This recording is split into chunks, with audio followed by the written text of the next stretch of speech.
They did it to me again! They popped my mic and it turned it off. I didn't even notice because I got the pop filter in front of it. What's going on, trainers? What's up? What's going on? I think I need to fix this music here. Is this the... This is a scene I haven't used in a minute, dude. I want to make sure that I got it figured out. I think I may need to go grab another one. Hold on a minute. Ah, yes, indeed.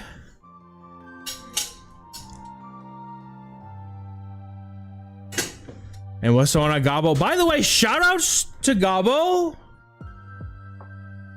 Hooking me up with some Giratinas that are purified, bro. What an absolute giga chad, bro. I feel so blessed that somebody would do all that just to say you can have these, dude. You are incredible, bro. Thank you. Mystical Pasta Pika Force, what's going on? Trainers, good to see you. Welcome in. I think I may have fixed it. Did we? I gotta make sure it's good. I have two audio sources here. This one is over here. Got to 2745 when 0-5. Yes, I would absolutely believe that. It happens to me more often than I care to admit. It's awful, man. It's never fun to have that happen to you. But I hope you're able to come back. We still have a few days left.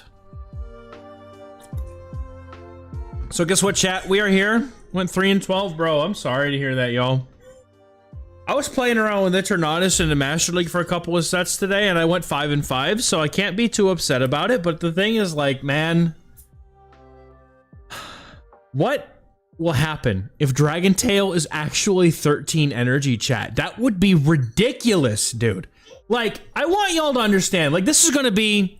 Tonight we're doing a fireside, deep dive. I'm gonna see if I can record some of what I'm doing and piece it together and maybe make some quick videos for it. Because what my point of tonight is, I'm gonna be going through everything in here, maybe deep diving a couple of things to show you guys how I do it. And also because there's deep dives that I want to do right now, but I can't until the new season rolls in because there's energy values that are unknown at this moment, specifically the one around Dragon Tail. And I feel like that's kind of an important one to know, considering what they're doing with dragons. So, like, I have to wait for the numbers to be concrete and absolutely solid before I can go in and do deep dives, because the breakpoints and bulk points and stuff will be the same, but the thing is that I don't want to be like, oh yeah, and by the way, this flips the matchup, when if they have less energy generation from Dragon Tail, which I'm expecting to be like 11 or 12. I think 13 is obscene. By the way, if it really sticks at 13, it will be the most overtuned move in the game, guaranteed. Yes, it will. If it basically, consider if Snarl or Bullet Seed had actual fast move pressure. Yeah, that's Dragon Tail. That's the same energy generations as Dragon Tail is currently sitting at here in the Game Master of PvPoke. Now, one of the things that's nice to be able to see is that there's a moves menu. If you ever want to like speculate the new moves, this is what I do when I'm speculating the, oh, this is going to be just like this move, which is what a lot of us do, to be honest with you. You can just go to the moves section over here and you can select faster charge moves. It won't show it because I'm streaming. But you can search, you can sort them by damage, energy, turns. So like, let's say, let's go back to the fast moves and look at the Dragon Tail, right? Okay. So damage, I'm looking for 13 energy. Sorry, wrong value here. Dragon Tail, okay? Hex, oh, I'm lying. Wait, Bullet Seed, yeah, Bullet Seed is 13. Bro, Hex, Rollout, hello, no, I'm okay, thank you. Okay, now that I see that Rollout and Hex are 7 for 13, I'm a little bit more likely to believe it. Hold on a minute, bro. Brother, are you telling me that Zygarde... Hey! Did Leon have a second one yet? Lucia? Who has had 2? Who has had 2? Maggie's had 2? Right? How many have you had? Have you had 1 or 2? What? You had 1 and Leon only had 1? Right? And cut that in half and you can both have half. There you go. That's how we do it. That's how we do it. We split it. We split it. Now everybody gets some and everybody's happy. Except you, because you stole 2 of them off the stove. I gave her 1. You had 3! Look at... Bro, her plate is on the table. Her plate is on the table. There are 3 or 4 crusts of garlic bread on that plate, chat. It's about 3. 3? It's 3 or 4, man. I can't tell. They all look like a pretzel from here.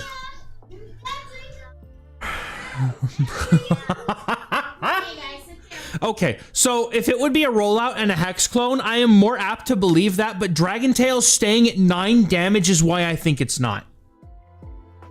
It can't, dude, because look at this. Look at this. It's ridiculous. You cannot give a 9 for 13 to every dragon type with Dragon Tail, bro. No. No. And when I said Zygarde, what did I mean? I meant, imagine something that bulky getting energy faster. Imagine it. Now it just gets to Earthquakes. What the hell is Earthquake? What is Earthquake? I can just go to the Master League rankings. It'll tell me. It'll tell me. Oh, it'll tell me. You better believe it, because Zygarde's always up here. Zygarde is always up here. Okay. Earthquake. 15 turns to an Earthquake, bro. 15 turns to an Earthquake. That's disgusting. I can't... This move, if it stays this way, will break the game. It's gonna break the game. Dude, dragons, specifically Zygarde, instantly take over every format, forming everybody to play the Fairy Steel Dragon Triangle in some form or another because they're trying to beat the dragons. That's my little rant. I hope you guys enjoyed it. Welcome into the stream, by the way. Good to see you. Happy Wednesday. I almost thought it was Friday, bro. I wish it was Friday. I almost said happy Friday, bro. All right. What's up, Danny? Good to see you. Pocket didn't go up. Oh no, a 3-2. That's like you get the up pairs so good that you don't, or you get the up pairs so bad that when you win you don't get anything because they're so far below you in elo. I hate that. I hate that. You know what I do like? And I don't know if it would be the same. I feel like it would completely change the climb to legend, but I feel like if they implemented something similar to the way they have it in Pokemon Pocket, where you get a base amount of points for a win, and then if you have win streaks, you start to gain a little bit more points for every win, so it rewards you for win streaks up to a certain number, and then if you lose, you just drop down. Like, I think it's a number of points, so your losses are always going to be just that set number of points. You're just going down like 7 points per loss or whatever the number is. And you're going up 10 points for every win. Now, even if you were to literally make the numbers the same, I still feel like that is just a better way to climb. I don't know. What's up? That is Empoleon. Empoleon. What? She's glaring at it in such awe because she is currently playing through her first Pokemon adventure in Pokemon Shining Pearl. And she has the Primplup, and she's starting to get to the point where everything's evolving to their final stage, and she hasn't seen that yet. Now she knows, and she's super hyped to get it, dude. That's awesome. And you get that excited you're gonna play on your computer? You're not playing Pokemon? Oh, tomorrow, yeah. If she didn't hear her response, oh, tomorrow, yeah. Like, jeez, oh, what, do whatever you want, honey. Well, I think I changed my mind. Oh, she changed her mind. I'm gonna play Pokemon. Oh, bro, I'm supposed to be deep diving stuff, and we're just having this is. Ooh, oh, yeah, that's dust, honey. Don't be kicking that up. We need to get a cloth and do something about that sometime. DT should be 12. I think that would be a little bit more correct from sources. Okay, I'm fine with that. Hey, you want to get in here with the rest of your sources and we can do a deep dive together, brother? You got any more sources you want to tell us about? Appreciate that. No, Dragon Tail at 12 is different, I think. Can we do a Game Master editor on this and just change it to 12? Can I do that? No, it takes me back to the preview last season when I do it. Oh, that's right. I think he said that he can't do it. I think that was part of the new season preview. Oh, man. That's rough. That's okay. That's okay. That's okay. All right, but no, the first thing I actually want to deep dive is Empoleon, but this is like a really cool time for me to be able to like, hey, here's how I deep dive stuff so you guys can do it too, because this is not like, this isn't secret knowledge. It's not. It's just things that people don't really think to take the time to do. And some just choose not to and want to watch someone else do it. That's totally okay. But I think it's really cool to be able to know how to do this. Nathan, did you set the kitchen on fire? Are you good, bro? That gets hot, don't it? But Corviknight was another one I wanted to look at because I wanted to see in this new meta that like, because like it's freaking Corviknight. Like it literally is tailor-made to be the neutral Pokemon that has a flying type. Like that is just what it is meant to do. It just does it so poorly. But Air Cutter, what that's going to do for it is it's actually going to allow it to get attack boosts and make the sand attacks start to matter potentially. So I'm really interested if there's like any really awesome like breakpoints that it gets, or if it, you know, what we want to do with it. But again, that's as I kind of went back to, I'm trying to wait until we get the numbers guaranteed in PvPoke so that I can finally do that. Player Obscure is going to be a series. I know, bro. I saw the news today. I'm so happy. I'm so glad, dude. After all that hype, they have to, man. I was hoping for any Ultra League, dude. I've always enjoyed the Ultra League Cups, and I'm really sad that they've not done them. I feel like what happened was the last time that we had Ultra, I think it was Ultra Remit. No, it was Ultra Premier, right? It was Ultra Premier. We got it. They probably got really bad return on numbers for who played it, and so they're just like, why? People want Great League. That's what they want. Guys, do not yell. Come over here and tap my arm politely. We do not yell, please. Cool. Okay, a Medicham statue is pretty cool. But please no more yelling, okay? Inside voices, you know this. I've asked you, please. Thank you. We did have, oh yeah, we did have Ultra Summer. Okay, fair. Okay, fair. I feel like there should be at least one ultra limited cup. That just one. It doesn't have to be more than a week. Just one. Just one. The meta? Oh man, I do too, because that was fun. I love to like just completely hard counter Medicham in my teams and just make them awkwardly sad. That was why Skeledirge was as good as it was, because nobody respected fire ghost typing in that meta. It was just incredible. 3 lanterns? No, please. No. Oh, no. Stay out of my swamp, man. Championship Cup looks interesting. I'm actually really interested in what that turns into, because they actually had some bans in there and it looked like it makes sense. Like they actually looked in and curated a bit of a meta. So we'll see. Yeah, so we're gonna start. We're gonna deep dive. I want to deep dive Empoleon first. And I guess this is the part where I should start recording my video, right? You're all going to be recorded. Say hello, YouTube. Unfortunately the chat's not on the screen, but I do have it next to me. What I'm going to try to do today, guys, is I'm going to try and record this and also like make it digestible videos while I'm out for the weekend. I would like to. That's what I'm hoping. But I'm only, oh man, dude. Master League meta is going to be whack with the dragons, because they're one of the 3 pillars of the Master League. There's the dragons, there's the steels, right? Like the crown forms and the things that like do that kind of anti-dragon thing, right? And fairies, right? Steel and fairy kind of sits there, and then you have the the Ho-Ohs and the Rhyperiors and the things that do okay into both, but at the same time like they're not the polar opposites that like the dragons and the fairy steel stuff is. All right, so bro, we got to look at this thing, because I've seen like this top meta, dude. This looks so bad. It looks so bad. Like Carbink, Wigglytuff, and Empoleon's cool, all right, but Bastiodon, like, oh my god, what is the RPS? What in the RPS is this, bro? What in the RPS? Yeah, Palkia Origin's gonna be really cracked. I also really think that dude, I mean, Zygarde's still getting energy much quicker. Like 6 to an Earthquake is pretty good.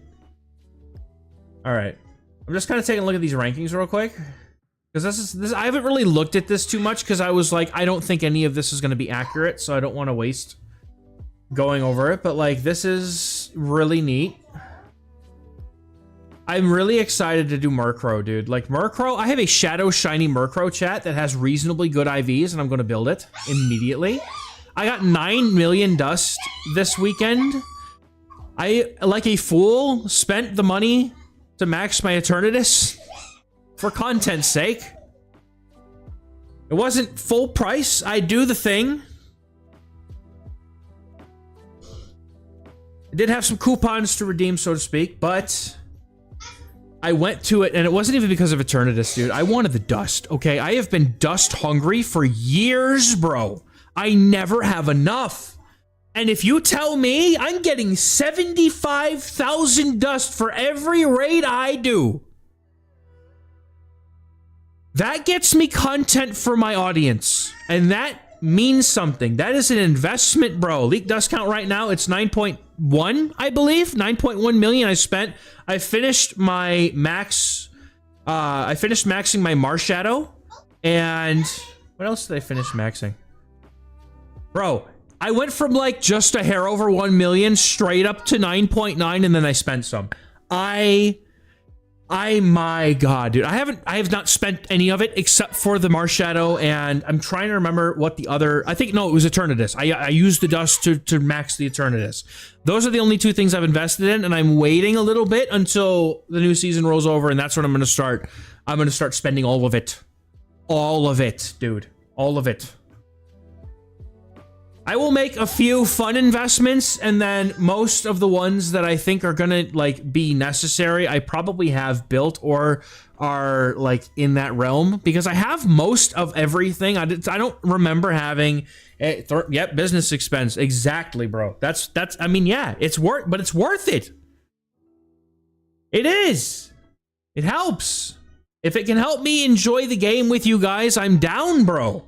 Over 16 million, bro. That's a lot of dust. Nice. Dude, that's okay. Dude, Stardust is the premium currency because you need it for everything that we do in PvP. Everything. And if you're just getting started, that is so much dust, bro. I wish I knew how much lifetime Stardust that I've accumulated over the course of my game history, so that I could look at the current total that I have and be like, bro, I've spent how much of this? I've got to have spent at least 1 billion dust by now. Easy, dude. I have, my PvP roster is stacked, and the account's not worth much if I try to sell it. I promise. I don't know. I've never even looked into that. I didn't even know that was a thing until recently, dude. 22.6, bro. I raided pretty hard this weekend, and I only got 9, bro. Holy, what a machine, brother. I did get some pretty cool Gigantamax Pokemon, though. I got to finish the decks that I was working on, and I also got to kind of catch myself up on that. So, all right, I'm stalling. All right, we're all catching up. It was great. It's great to see you guys in here, by the way. What is my PvP dust earned? Ooh, I could check it. I think it's in the realm of like 20-something million. Let me check. I'll boot up the game right now. Hold on. 12 lucky trades left. Let's go, bro. All right, so whenever I'm... All right, let me...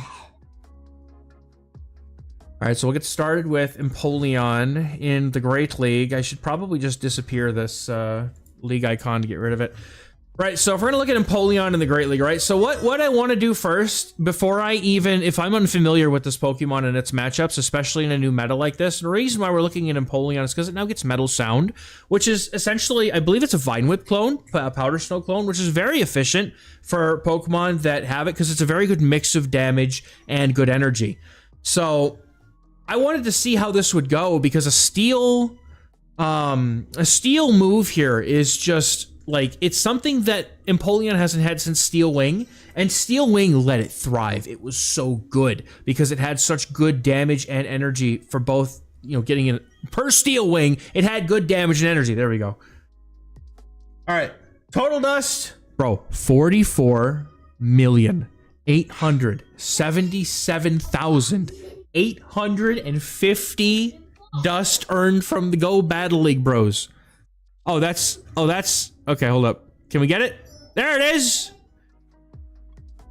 Bro! That is wild, dude. 85 mil. I also started late. I know that there's a lot of you who have a higher dust count that were actually doing this. Nice nails. Thank you. Thank you. I got back. I think I got into this at the end of season 2 is when I did it. So if anybody, I remember anybody who said, like, everybody who was playing before I was has such a massive jump on dust. It's crazy. Yo, Turf got vet. Let's go, bro. Very nice. What's up, Dragonite? Good to see you. Okay. So when I want to take a look at Empoleon, right? I want to take a look first at its matchups that are across the league. And so we basically have an almost even 50 win rate against the Great League, which against the top meta, like the top 50 things, that's kind of nice. Dude, I've seen it. I've seen how much dust Axon has. It's insane. Bro is a grinder, and I respect it. So the things that are going to lose to are obvious. The things that it loses to are going to be obvious to us, right? Like mostly they're going to be the things that resist the steel damage, the fighters, right? If it resists steel damage like Typhlosion, even though you're getting good pacing to Hydro Cannons, Typhlosion's special in that it has Thunder Punch. So you're pretty much losing that because you're taking neutral from the Incinerates, right? But you start going down and the other ones are kind of obvious, right? Dragonite does resist the... I'm going in the let's just keep talking until something makes sense mode and I gotta stop, right? Because Dragonite just gets to a superpower or Thunder Punch and that's all it is. I completely forgot this damn thing gets Thunder Punch now, to be honest with you. So, like, yeah, that's what helps it. Being able to, bro, dude, Dragon Breath is a Psywave clone, by the way. And imagine, what is that? 10 turns to a Thunder Punch? You're winning CMP every 10 turns. You just pop with a Thunder Punch and he's over. Dude, that's it. That's it. Superpower. That's it. Just takes one and then farm. Shadow Dragonite's a beast, bro. But then there's going to be things that are like Jellicent, where it's just resisting all the damage from it, aside from the Drill Peck, which really, even with the buff, doesn't hit that bad. Doesn't hit that hard, to be honest. And then mostly just things that beat the steel water combination. But then we start coming down here, and as we see, you know, the closer matchups being things like Dusclops, other water types, Moltres even, we get a good matchup into for it, right? We start seeing some more things that we're winning, and we're winning here against the dragons because Empoleon's that steel type. It gets a very nice, very good advantage over the dragon types. So that's just from having that steel typing. But if it's something that has like that super effective coverage and it has higher attack than Empoleon, it's probably not going to have a good time. But, right? So you just go down the list here, and I feel like there's a lot of really impactful wins. And knowing now that Empoleon basically gets to its Hydro Cannons in 5 straight moves with Metal Sound, that's crazy. And I bet the Shadow is probably even worse. Like, worse isn't like just dominant. So it gains a matchup at least because it flips it over to its favor 28 to 27. Probably most of the same losses. I'm kind of curious. Now we can go into the next section, right? Now I have a curiosity that's piqued me. I would like to know if the Shadow Empoleon is really worth deep diving here. And so what I'm going to do now is I'm going to go over to the battle menu. This is where we start deep diving things. So this is hopefully going to be helpful to anybody who wants to try and do this themselves. I go to the matrix function here over in the battle menu, pick my league if I need to. And then we're going to add the Empoleon, and I'm just going to use a rank 1 regular Empoleon as my baseline here, which I can get a drop down and it'll let me change the stats, which is important when I'm doing these deep dives because I want to cover a lot of different angles of the Pokemon, right? You want to be able to get like the attack weights, the defense weights, what happens when you have a lot of HP, do any of those matchups matter with certain weights, and you can start figuring out what stat points you want to look for. So Metal Sound is going to enable Empoleon to do crazy things. I believe it. So we're going to go with a rank 1. Hitting the maximize button here is going to maximize our IVs for the current league. If it ends up being like maxed out under the 1500 combat power limit, maximizing this will just make it a hundo. So like same thing with Master League. But Metal Sound, yeah, Haze Metal Sound is basically it's a clone of Powder Snow / Vine Whip. That is a very efficient move, and it enables Empoleon to have just disgusting pacing. It's better than Metal Claw, is it not? Yeah. Yeah, because Metal Claw is just strict. It's the same duration, but it's just one less energy. Metal Sound is just a straight upgrade for it. Metal Claw is doing the same damage, just literally the same as Metal Claw with just one more energy. It's gonna be great. So I'm gonna take the rank 1 Empoleon here by hitting maximize, and then just make sure the moves are exactly what I wanted. And then I'm gonna hit add Pokemon. That's gonna be the Pokemon. The first Pokemon is the one that ends up being your reference point. So everything that we're gonna add after this is gonna be compared to the regular rank 1 Empoleon. Yes, my son. Hold on, chat. The Prinplup is evolving. Here it comes. Okay. I can't televise this moment, unfortunately, but I get to watch her. It's her first fully evolved starter. Boom! Empoleon!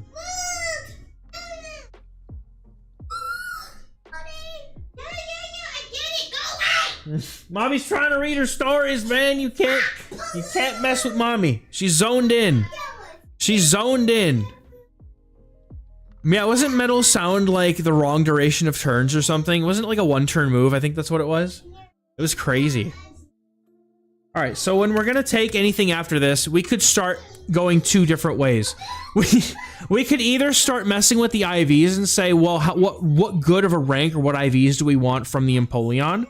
We'll do that in a bit. I'm gonna just check the rank 1 Shadow Empoleon. I just want to see what the Shadow status trades, and is it like good matchups, right? Are we getting like juicy, like Shadow Empoleon flips the, I don't know, flips the Bastiodon matchup, or, you know, something like that, or gets a breakpoint in a really close matchup and is able to like flip the zeros against Gastrodon or something, right? Like that's the kind of stuff I'm looking for. So I did maximize this, right? I think I did. Yes, I did. Okay. All right. So after this, what I'm going to do is I am going to put both shielding scenarios at 0/0s. I just like to start at 0/0s. I like to start at the beginning and go to the end. It just helps me stay organized because my brain is a disorganized mess and I need to try and sort it the way I know how. Over on the right-hand side, you can either add singular Pokemon. Also, what's up, Yuri? Good to see you. Welcome in, trainer. We're going to add a Pokemon here, or if you want, you can do a quick fill from a custom group, which is what I normally do. You can select any of the metas and you'll get the rankings of whatever particular meta that you're in. Also, I have some custom ones saved here. This is the one that I use for the Master League meta. At least I was currently in this season of Delightful Days, before they changed everything on us. But this is, you can also save specific lists. So what you can do is like you can just do like the Great League meta list, that there's any specific things that you want to check after that. You can add them to the list, and then if you want to, you could, I believe, where is it? I'm trying to, right. You could save it right here. So you just save as, and then it's going to give you the chance to name it, and it'll add it to that custom list. And that could be a custom group that you can go back to. It's saved in your cookies or something. So just make sure that if you clean your cookies in your computer, you know you're probably going to lose those if you do. So we've just grabbed the Great League meta. We have the option, if we want to hit the default IVs, which are just like averaged IV stats that PvPoke just kind of guesstimates as a good, reasonable balance between, you know, bad and good, right? So Empoleon might be top shelf. We'll have to find out. That's what I'm actually looking for. I haven't figured it out yet, but it's top shelf for my kid, and that's what it matters. That's what matters. That's fun. That was magical, dude. They just got so excited. It was so funny. It was so cute.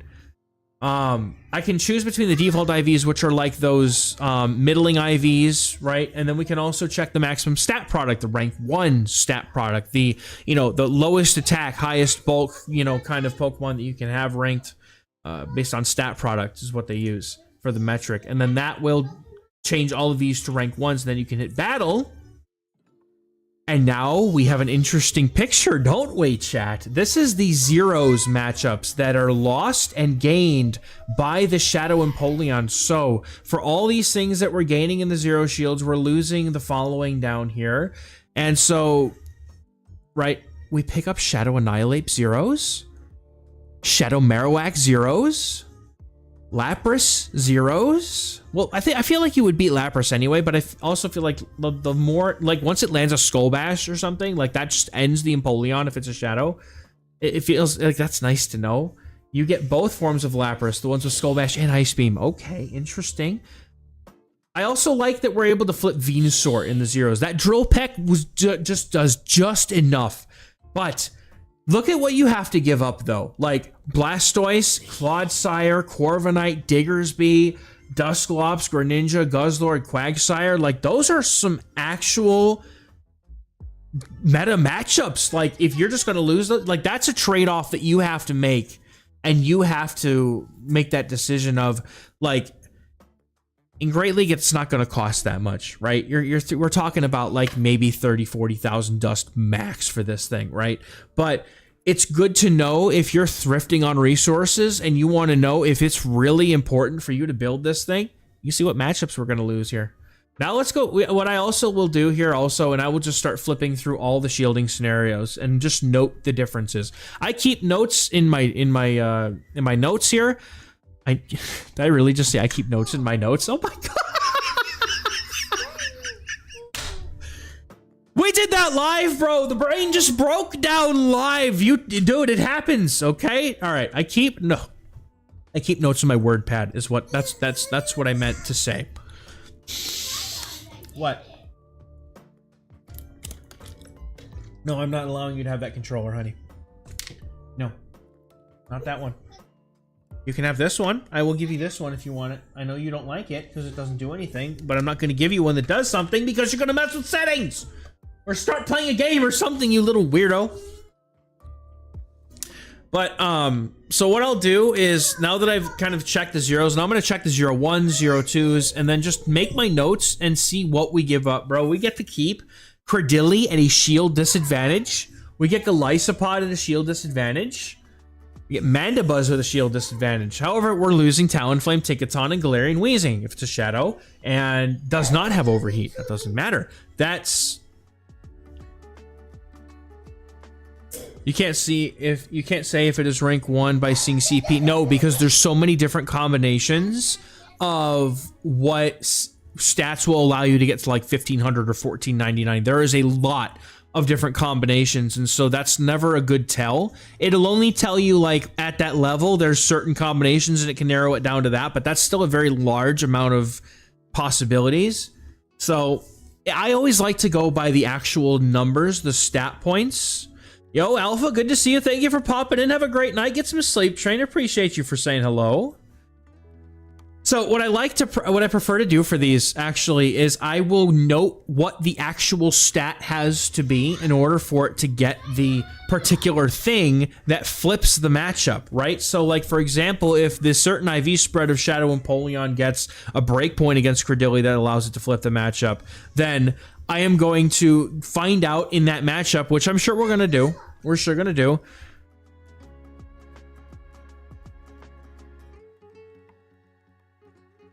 No, that's, yeah, no, the whole reason, sorry, I'm trying to read. Play-Doh gonna be a good core breaker? I believe it. Oh, yeah, dude, I'm doing deep dives every week as far as I can. Like, no, and that's what I always note too, Pocket, is whenever we're looking at shadows, like, when I do shadows, it's just a straight comparison of IVs, of what it gets. But when I start looking at like what stats are allowing this to happen, I can kind of figure out, okay, well, only the rank 1 opponent gets this bulk point. So if we have an attack weight on our Shadow Empoleon that's going to be over the rank 1, you're going to get this anyway. I think that came up in the last one I did. But, right, so this is just a straight 1-to-1 comparison with the Shadow Empoleon. Like, this definitely feels worth it, because, like, the matchups I'm getting, it feels like Empoleon's a completely different Pokemon. Brother, are you telling me the Shadow loses the 2 shields to Wigglytuff? No, sir! Cancel this, Penguin! Get it off my screen! We're canceling the deep dive right now! You can't... You have Metal Sound and you can't handle a Wigglytuff. You get out of my house, bro. Are you kidding me?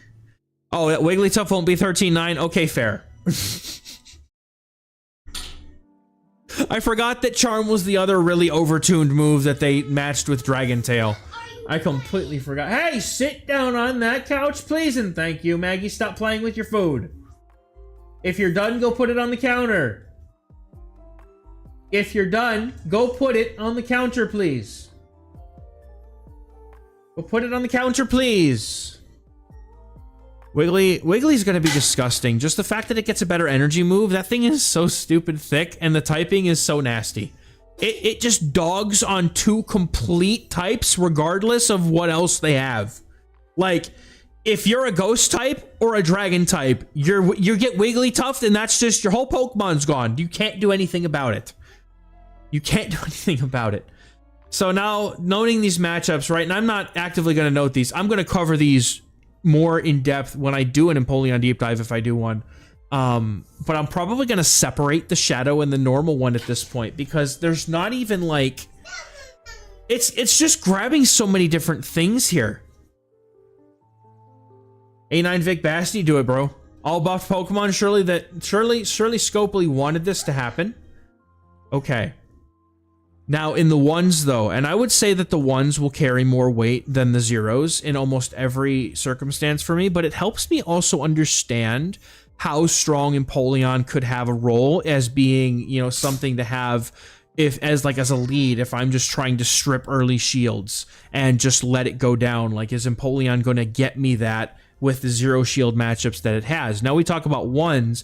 This is going to be the most common type of matchup that you're going to have, especially in the lead, which is where these situations are actually going to be happening, because when you have swaps involved, all these sims get skewed by turns and energy gains and things, and all of a sudden it's not always going to play out like it does in the sims, as the game is very fluid, right? But knowing that, like, if you wanted to lead the Empoleon, again, for the sake of being able to win a lead or, you know, have good play into most things, your team planning might be a little bit different here, because you no longer have to cover for certain things that it might be picking up, but you may definitely want to cover for things that it's losing. So, like, we're getting Dusclops, Shadow Dusclops, getting Greninja is kind of cool, not gonna lie. Yeah, I mean, some of these things I feel like the Mandibuzz, I feel like it just kind of loses because it doesn't have as much bulk. And I think, if I'm not mistaken, the Dark Pulse will two-shot the Shadow as opposed to the regular will not. Yeah, Dark Pulse does just under 50%, so it's definitely two-shotting. Whereas Empoleon would be able to, like, so bulk is what's going to matter for Empoleon in that situation. So if you're targeting Mandibuzz, or Mandibuzz is something that matters to you, we want to find the reasons why they're different, right? That's the whole point. Now, at a shield disadvantage, you're not really giving up a whole lot, but I feel like something that, like Empoleon, like Shadow Empoleon is very glassy, so having shield advantage is probably going to be something that's nice for it to have, or at least having shields. The more shields it has, probably does okay. Because then you're only really losing to, like, the hard fighters like Annihilate and things that are just like, what do you do? I mean, right? So...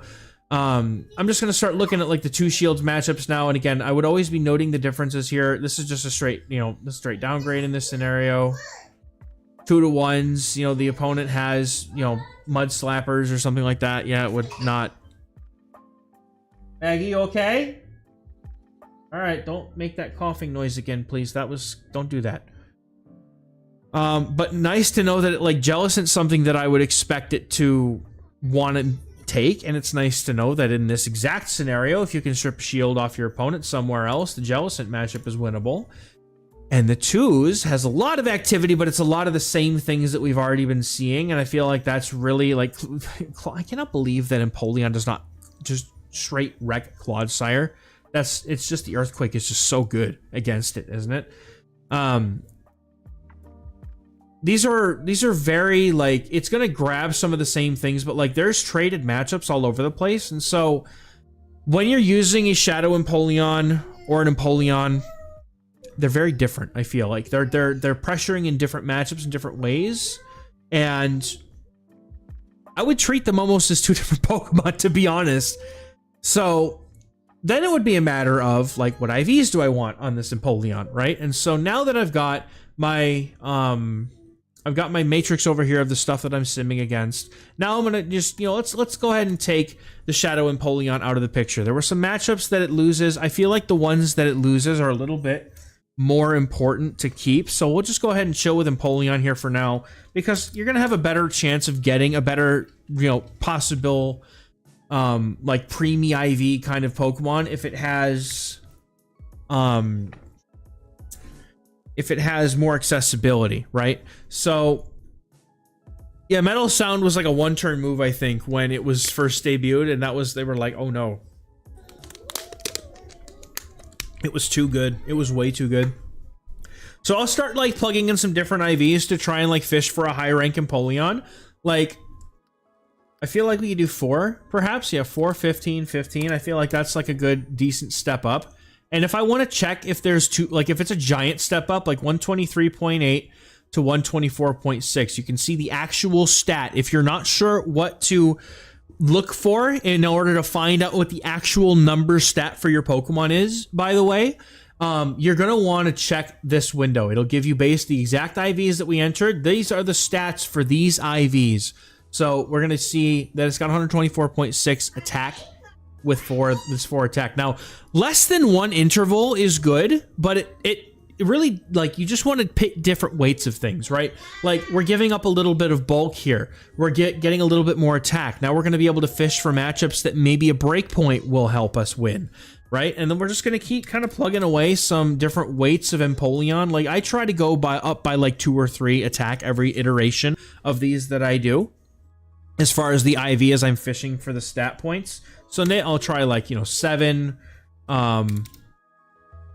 There you go. That's a pretty good one. So 126.3, and then we can also check the defense and HP, right? 122, 123. So now the second 2 will now be able to give me matchups that where the HP is maybe only 1 less than the next best thing. This has 125, so we're going to start fishing for some matchups that are affected by HP. And similarly for defense as well, because the defense is going to start changing, and you can kind of check the actual values if you're worried about having too much of a jump. Want to get another Empoleon? Let's do a raid IV Empoleon, because that's about the next step up, right? 10, 15, 15. Oh yeah, that's perfect. All right, so we're going to plug that in, and we're just making iterative jumps up. And then I'll also, because raid IV, like if you're doing raid IV, I mean, you're just using whatever you got, right? So whatever the best thing you can use. So like maybe a 13, 14. I'm trying to think of numbers, chat. It's not working. I'm trying to think of some numbers here. All right, so maybe it's got to be 14, 14, 15. No, that's terrible. Hundo? Bro, let's do the hundo. All right, let's do a hundo. Let's see, somebody wants to see if their hundo Empoleon is how it compares to the rank 1, right? Because you can do that now. And then after this too, like you also could start putting in like 15, 12, like 3 or something, right? Like we can just start fishing for numbers of like some really high attack weights, which I guarantee you is how you find things like the Annihilate Slayer, that, the Mirror Slayer Annihilates that, Henry and everybody were talking about a while ago. So, 15, 12, 9, and then I'll go ahead and fish for maybe like 1 more extreme attack weight if I want to, just to see the like real impact of this thing. So 15, let's do like a 5 maybe, and then maybe add some HP, maybe do like a like low defense and like high HP maybe. Yeah, there we go. We could do something like that, right? So now what I'm going to do is I'm going to start looking at these matchups and see if anything changes. And so, right, I feel like I feel like what we've done with the extreme attack weight on the Empoleon is recreate the shadow. I feel like that's what we've done. Right, so we start losing Clodsire, so now we can find out what causes us to start losing Clodsire, and it's only the high ranked ones that allow us to win the Clodsire matchup, and it's pretty close because I imagine you can let 1 Earthquake go with the non-shadow and still survive some poison stings, but if you have like less HP, this is probably an HP based matchup. Hold on, let me catch up with the oh, Shadow Crest and Shadow Darkrai raids during Wild Area. No, they're pulling me in again. Stop it! Stop it! Oh, please stop it! Ah! Shadow Darkrai is gonna be so sick, bro. I gotta have a good one. Oh, they're doing it to me, dude. I thought maybe... Nah, I thought they were gonna like bring back the Curums, because that's what they did last year. They did the origin forms in the... They did the origin forms in the Sinnoh, there it was, and then they did again in the wild area. I thought, okay, maybe they'll bring the Curums back again for wild area. No, it said you're gonna give me Shadow Darkrai Rage, the most angsty shadow Pokemon that ever existed. Yes. I need it, bro. Skull, please stop it. That's not a business expense, chat. That is a personal pleasure, and that is not okay. I'm not supposed to have those. I'm not supposed to, man. Because they're bad. They're expensive in this game, and I can't do it. No. Oh, you got it. I'm in, bro. When's the wild area? Oh no, I'm in. Oh no. Anyway, all right. Okay. All right. Okay. back to the fun stuff. Is the new Dragon Tail Eternatus going to be 15 or 5-4 for dynamic or Dynamax cannon? It's not going to be whatever it is now. Home Slice dropped in and has given us gracious information that the energy for Dragon Tail is going to most likely be 12, according to quote sources, quote. So I'm going to go with that as the very likely expectation, and I would be assuming that it's going to be 12 energy per Dragon Tail. Charm as well, I think, is going to get the same treatment because they're kind of doing the same thing to them, I believe. Okay. So let's go look at the Clodsire matchup. I'll use my... this is where you can open the matchup itself. I like to open 2 new tabs, one for a win and one for a loss. And then see what happens here. So Empoleon wins with 3 HP. So I can guarantee you, before I even look, that this one is going to have 121 or less HP. Never mind, it's got 122. But it... is there... Okay, so there might be a defensive bulk point against the Earthquake. So there's 2 things at play here.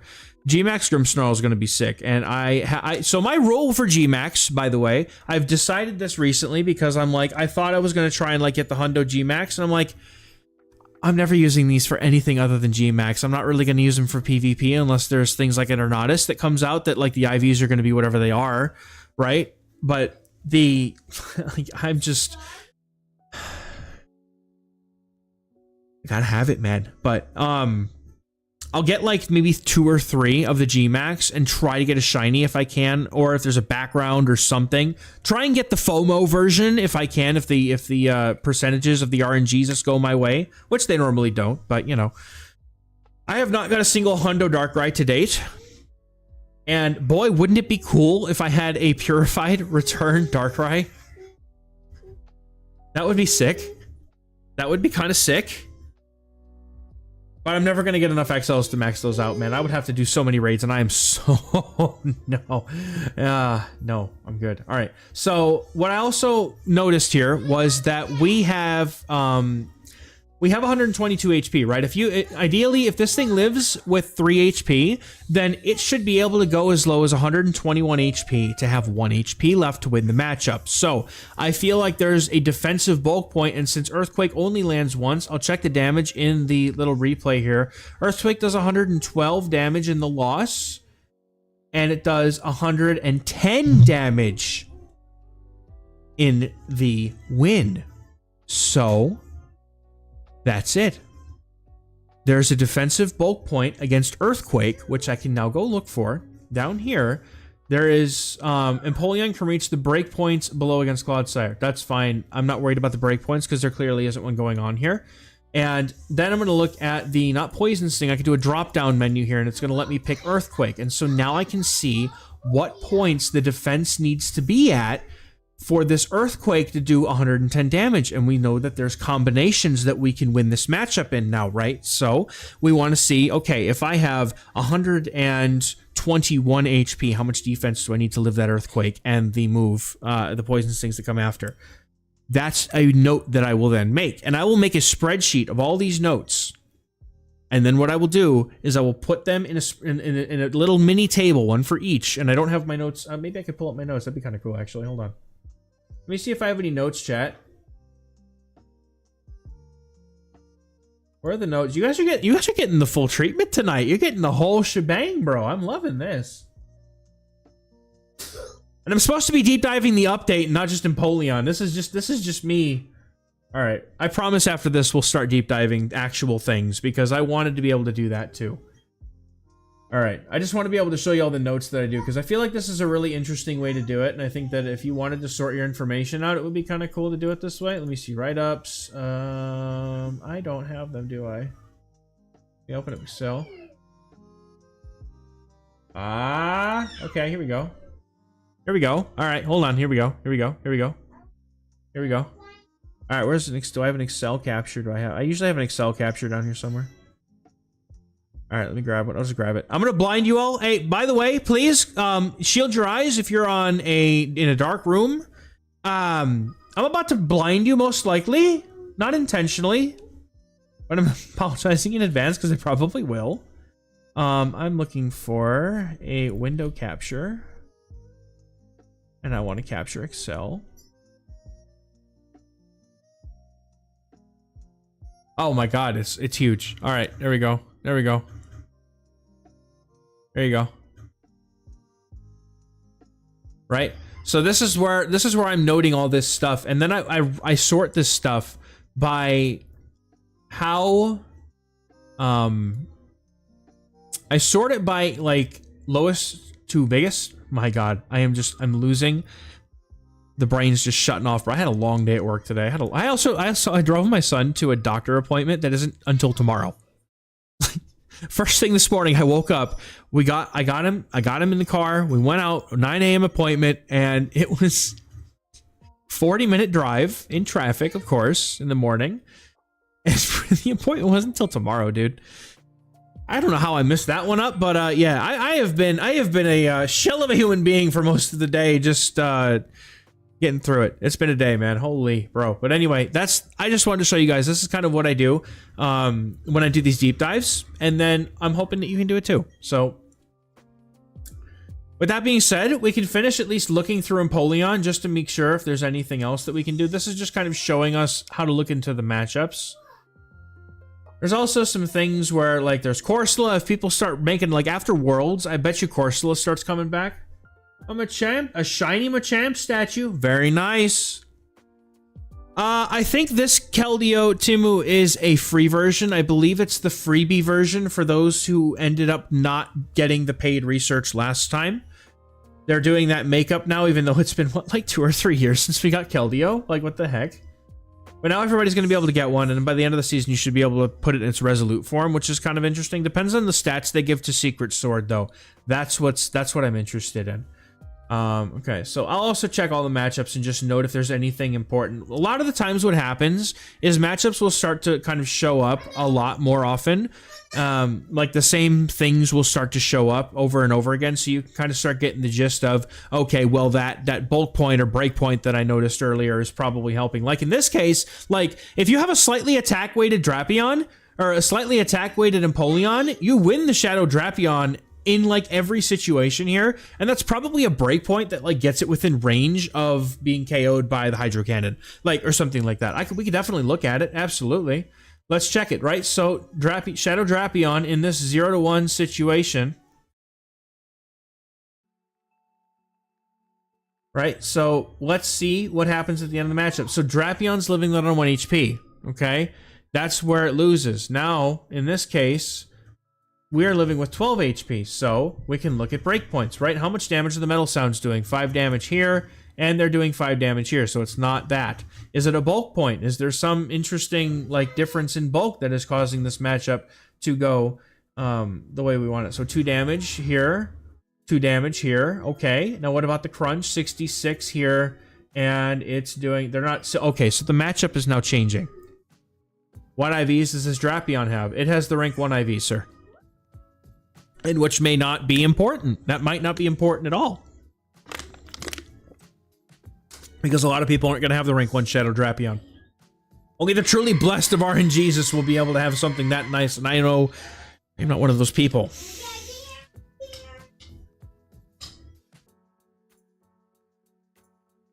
Right, but like I'm checking to see like everything here, like because whatever this is, it's just enough. So here's a situation where the Hydro Cannon does just enough damage, and that's the attack weighted one.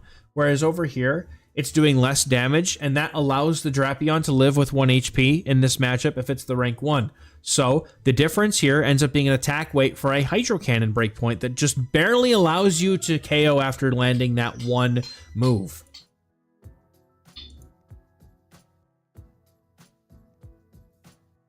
So it's just... I hate it. I hate it. I hate that Wigglytuff shows up as a freaking loss. I know it's not gonna stick. It's just wild to me, dude. Alright, but in the ones, like, I feel like Como being the only thing that we're picking up in the ones until we have a redonkulously attack-weighted Empoleon to take a Mandibuzz. This doesn't feel worth it to me. None of this really feels worth it to me. We could certainly go deeper into, like, the high-rank Empoleons and just see, but, like, the fact that you lose Blastoise, you're gonna lose the Mirror because of probably a bulk point or something at some point. And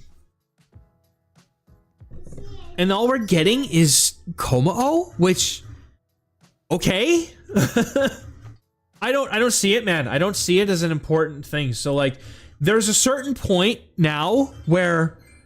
I either vastly narrow the amount of stats that I'm looking at because I really need to hone in on some of this stuff because, you know, the top 4 are about the ones that, like, are kind of drawing the line. Like, I know that attack, you're going to lose a lot of matchups with bulk because of the whole, what? Okay, Drapion statue, very nice. But the thing is here is that Empoleon doesn't need to be ridiculously attack weighted to, like, win the mirrors, and if Greninja's all we're picking up, like, there's nothing that's, like, top 1% meta usage that we're picking up here with, like, an attack weighted Empoleon. So I will just narrow the search down if we want to do an IV deep dive on this to continue to do it. Maybe just cut it off at the raid IV rank 1 or something. But that's how we do it. So hopefully that helps y'all. I would love to know if you guys, you know, if this information helps. I mean, I feel like knowing how to do this really is nice. Also, something I forgot that I can just quickly just remember to do here is if you want to check what the breakpoints are and bulk points. I cannot believe I completely forgot this before I was about to go outro mode, bro. This is all of the breakpoints that you're getting with the attack stat weights. Now it's just kind of a matter to figure out, like, at what do these matchups flip because of this breakpoint, and if so, at what number, right? And then we're going to be grabbing the bulk points, which are the inverse, right? We take 1 less damage from the opponent's fast moves. And this is what defensive weighting on Empoleon is going to give us. It's going to give us bulk points into stuff that we're losing. So the higher your attack stat goes, obviously the lower your defense and HP are going to be. So if any of these are going to affect matchups, they're good to know.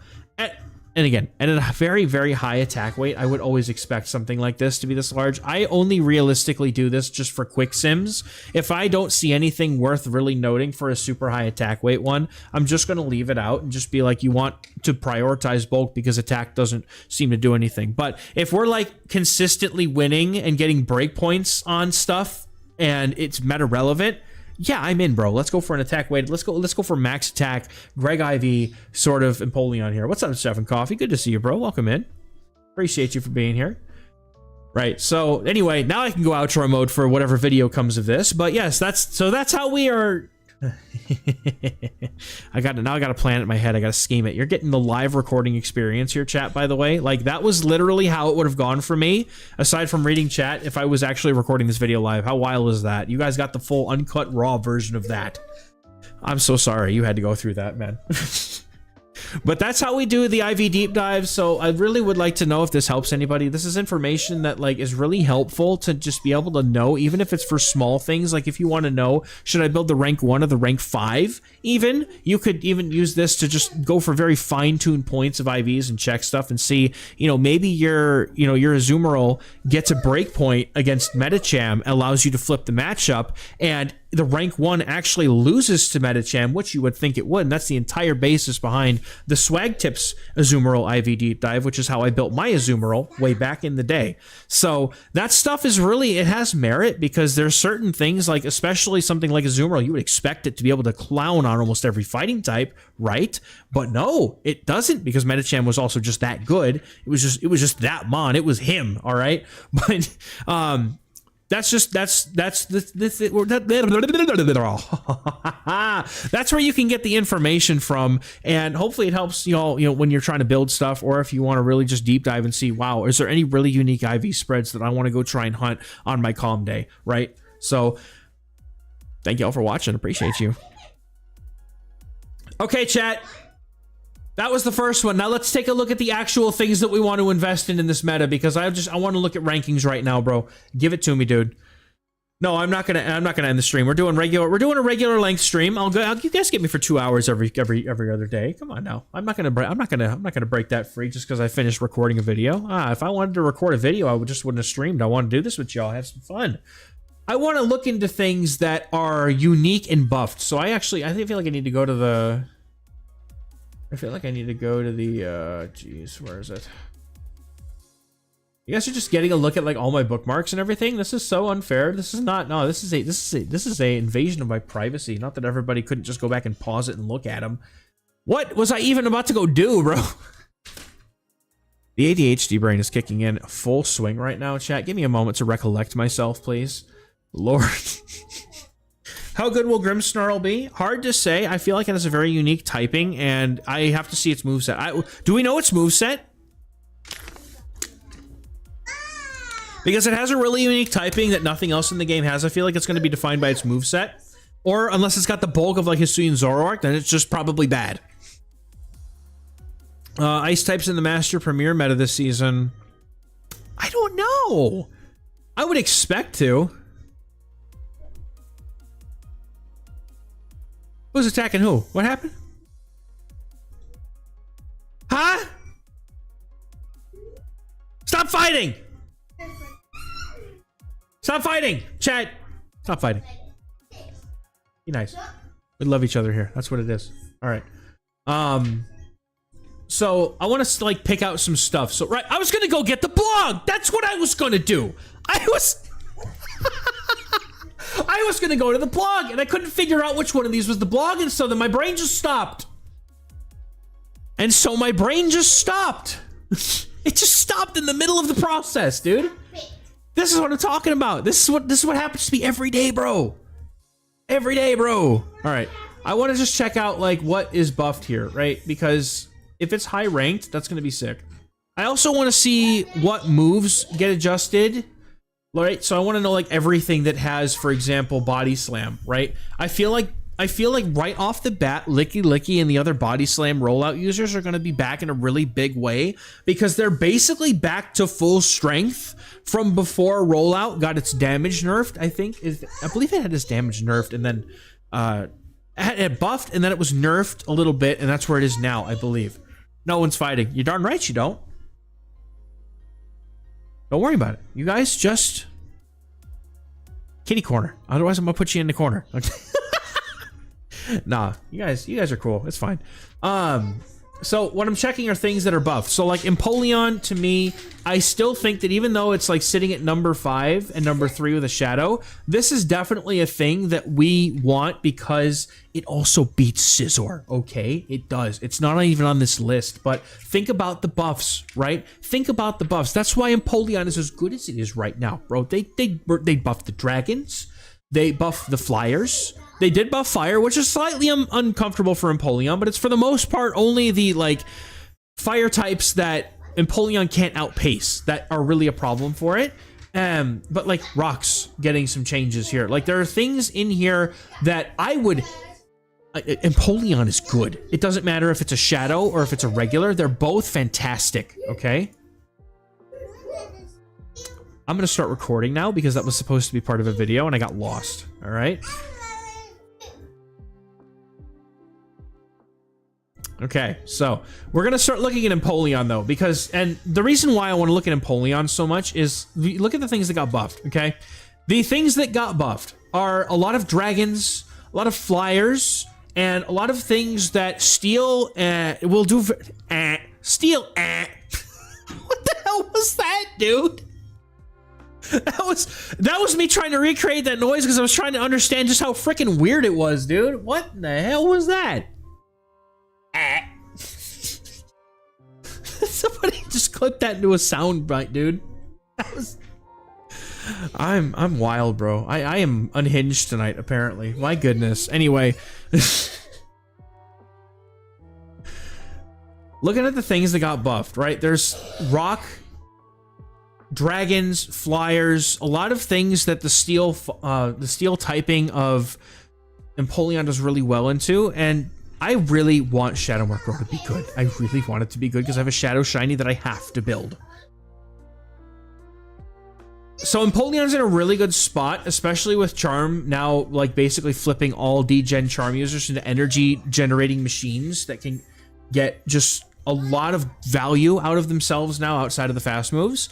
The Empoleon just covers so many of these bases, so it makes sense that it's going to probably be ranked very highly. I don't think that it will be ranked as highly because the weight of its matchups, if Dragon Tail is not, like in this sim, like Dragon Tail is 13 energy. If it's down to 12, the dragons will all probably go a little bit lower that run it, and therefore Empoleon might drop a little bit too because the weight of its matchups are a little bit less important. But in this current iteration, I feel like, you know, just basing off of the guesstimates here and the fact I unfortunately cannot change the Game Master value, otherwise I would absolutely go in and do it to get the actual look.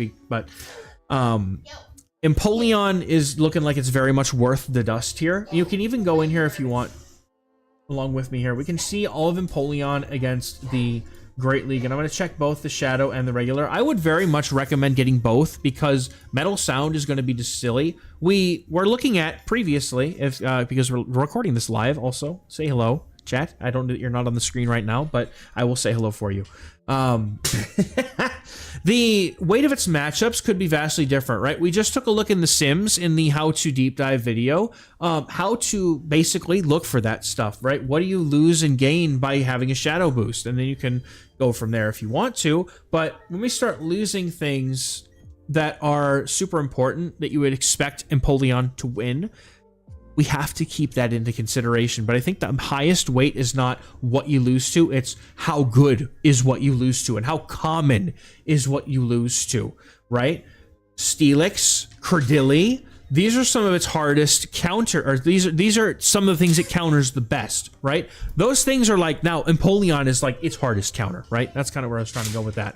But all of these matchups are so impactful in the meta right now. Scizor, Drapion, we even get wins against Wigglytuff if it does get the max boost, which it shouldn't, but Blastoise is a nice thing to win against because you wall its moveset. Lapras you win against because you wall its moveset. Greninja, you get, I mean, you're not going to see many Greninjas though, but like Azumarill, Tinkaton, those are important. You're also able to keep wins against Talonflame, which I would hope so.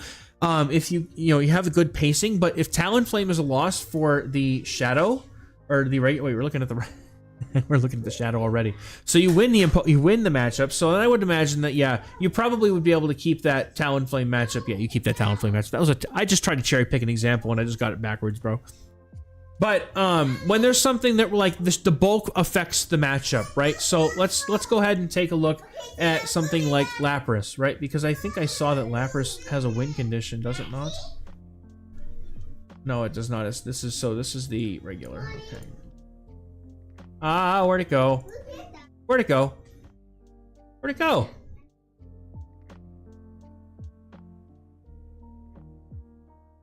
Bro. I went down a rabbit hole. Hi, I'm back. Hello. There it is. Okay. I got lost. My screen looked like a different screen, chat. I'm having a great time tonight. This is what happens, man. I just like have those moments where my brain just drifts off and I have to try to remember where it was.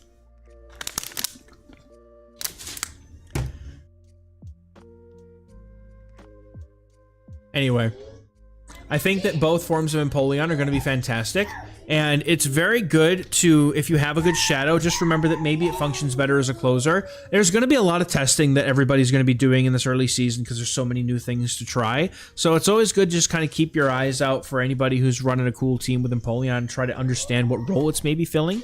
I don't see Empoleon as a safe switch. It can be in some metas, but for the most part, it feels like it's something that can just get easily farmed down because it lacks bulk. But the pressure of being able to go for Hydro Cannons and Drill Pecks at every 5 moves is ridiculous.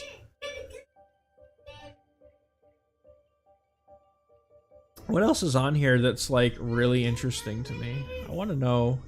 Chat, you got anything you want me to look at? Hey. Suggest me things, chat.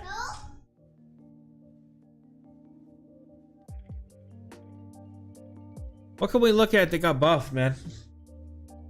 Oh. Gyarados? Gyarados is good. What about like XLs? Are they an XL? No, I think they kind of nerfed. Ooh. Yeah, Murkrow. I don't know Murkrow, bro. I want to look at Murkrow.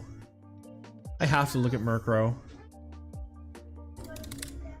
And maybe just Peck users as a whole, right? Because isn't it going to be like a Shadow Claw clone? Flying ground coverage for a flyer is incredible. You have coverage for both steel and electric, which are two of the hardest answers to that move. Dark, flying, ground coverage is really nice. Because Dark is neutral into so many things, man. Alright, so against the Great League. And then we have to go find the regular Murkrow. We could also just straight up... grab it in a Matrix too if we want to. But, so, the regular Murkrow gets a 27-29 win-loss rate. And the Shadow is grabbing the 27-29 win-loss rate. So, I feel like maybe they're the same. Maybe they're the same. We could also, I mean, I'm just going to assume, like, I'll even do my own IVs, dude. I think it's like 0, 10, 15. I think that's mine. Yeah, that tracks. All right. So we'll do a Matrix now. We'll just take a look at the Great League meta and see how Murkrow does with and without Shadow. And I guess I mean, yeah, for comparing to a Shadow, we could also compare the rank 1, but I just really want to see how this thing works, right? So, okay, all right. So the Shadow loses Annihilate, loses Corviknight, Diggersby, Shadow Drapion, Typhlosion, but you're gaining Blastoise, Guzzlord. What you're getting Guzzlord, Primeape, Regidrago, and Turtonator. I'm not gonna lie to you guys. I feel like we can get a neutral team script around something like Corviknight and maybe plan a little bit better around Annihilate if we get to see those. But I feel like the 5 that we're gaining with the Shadow and the 1s is kind of crazy, dude. Let's see. Dude, that Shadow Murkrow is going to be silly, bro. No, dude. Look at all those wins. This thing's going to be a Zero Shield Demon, bro. What is that win rate, bro? 26 for 29. Okay, no, it's just because the regular Murkrow's just that bad. The regular's just that bad. 20 for 35. Never mind. I was totally excited for Shadow Murkrow to be the demon we all knew it could be. But I feel like some of these are matchups that it should get that it doesn't, just because it doesn't have dark type fast moves, right? So Giratina is, Giratina. And let me see, where was it? Because I just saw it. Dusclops. There's the 2 ghost types, right? Those, I mean, Giratina doesn't, but the Dragon Claws maybe are just that quick. But Dusclops has the Ice Punch. It has coverage. But like the Shadow looks like it keeps pace much better with the meta overall by having that extra damage. You're losing, bro. You cannot tell me you lose Gastrodon. No, you lose Gastrodon in the zeros? Ha! Oh, it has water pulse. Okay, that's why. Does it not want Earth? Dude, wait a minute. Gastrodon wants water pulse now? That's a development. That is a development. Yeah, it wants water pulse in the new format. Okay, good to know. They did buff water pulse, didn't they? That's probably why. I think they buffed water pulse, didn't they? Oh yeah, they buffed it. I know they buffed it. I saw it, right? Didn't they buff water pulse? Wasn't water pulse something they changed? Yeah, it's up here. It's up here in the water, right? Because I went way too far down. No? Jen, am I crazy? Did they not buff water pulse? Am I just scrolling right past it? There it is. Water pulse. There it is. Energy cost decrease. That's why. Because it's faster. And water damage from Gastrodon is just as good as ground damage when you have Mud Slap anyway and Body Slam. You have the chips that you need to be able to do well with that. So, okay. That makes sense to me. It takes enough from the water pulse. That's what it is. Okay. Losing Gary. I feel like Gyarados is still just going to be a spice pick. But, bro, you with Shadow Murkrow, you win the zeros against Galarian Weezing. Shadow Galarian Weezing. That's redonkulous. That's kind of crazy, bro. Let's check the 2s. Okay, not nearly as exciting as I thought. We get Empoleon, Shadow Zard, and Greninja, which are kind of okay to get, but not critical. But we're still losing the, the Annihilated Dusclops. Okay, so I still think that Shadow Murkrow is going to be preferred, generally speaking, because Pack being like a Shadow Claw clone, I believe is what it is now, is going to be crazy. And Feint Attack ain't nothing. So yeah, Murkrow has play, I think. Murkrow has play. Because look at the things, we're going to look at some of the things that it wins here. Beats just about every single ground type known to man and the grass types. So you're getting not only the ground types, but you're also getting the grass types. But if I'm not mistaken, we also eke out a win against Talonflame, which is currently the #1 thing trying to fill that position. And we beat it, which is important. Talonflame is now dethroned as the best flyer, I think, for Murkrow. Now, obviously, we lose to Mandibuzz, yeah, but that makes sense because it's just bulky. But I feel like the weight of the matchups that you use a flyer to target is so much bigger than it is with something like Talonflame. And I think Talonflame is still fantastic, by the way. Do not get that wrong. I think Talonflame is still incredible because it is the flyer that can also beat the Fairy Menaces, like Wigglytuff, right? So that's important to be able to distinguish. It depends on what your team wants, but Murkrow has so much good play into these other Pokemon that do its job already. So when you have a Pokemon that fills its role to the best of everything else, it just becomes the thing to fill that role, and you don't really worry about the rest of it, which then you can also look to counter that. If you're trying to counter the Murkrow, or flyers in general, just counter the Murkrow, because you're usually going to do fine. But then people are going to try and find flyers that beat the Murkrow in order to beat the Murkrow and the other flyers. So it's like a circle that happens, but it's still good to know that that's the case. Now, we do lose to the Laprases, and I think that's kind of nasty because you're double resisting Psywave, so that's not something that I take too kindly to. Obviously, though, we're going to be losing to other fairy types, right? Anything that's got the ability to, like, take us out with a single charge move and some fast moves is going to just be able to kind of clock our face in, because I feel like Murkrow, like, into a Azumarill could be maybe a 2-shield winner because you just get the good pace. You win the 2-2s, by the way. You win the 2-2s with Murkrow. And you get to win also with a non-shadow as well. So you get both 2-2 shield situations, which, like, yeah, if you're trying to safe swap a Murkrow, it's got a really nice flexible move set. And if you get an Azumarill out, well, guess what? You know you can switch. You know that you can flip it. And I've done this the entire time. Bro, this isn't going to turn into a video. This isn't going to turn into a video, bro. I did that the entire time without putting the Murkrow on the screen.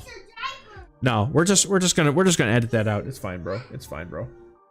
It's fine, bro. We'll just deep dive it. I'm not gonna worry. I'm not gonna sit here and worry about trying to turn this into a video, chat. It's all right. You guys can have the whole experience. We're good, man. I ain't gonna be that try hard. I'm gonna make a video about the IV, how to IV deep dive from that. I'm good with that, man. I'm good with that. So Murkrow, definitely up there with the things that I want to invest in, not only just for fun though, right? Because I have a good one.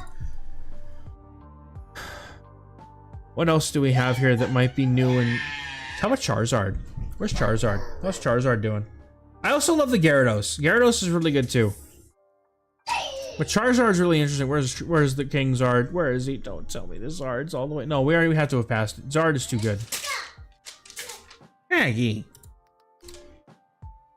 173. Why can't they make him good again?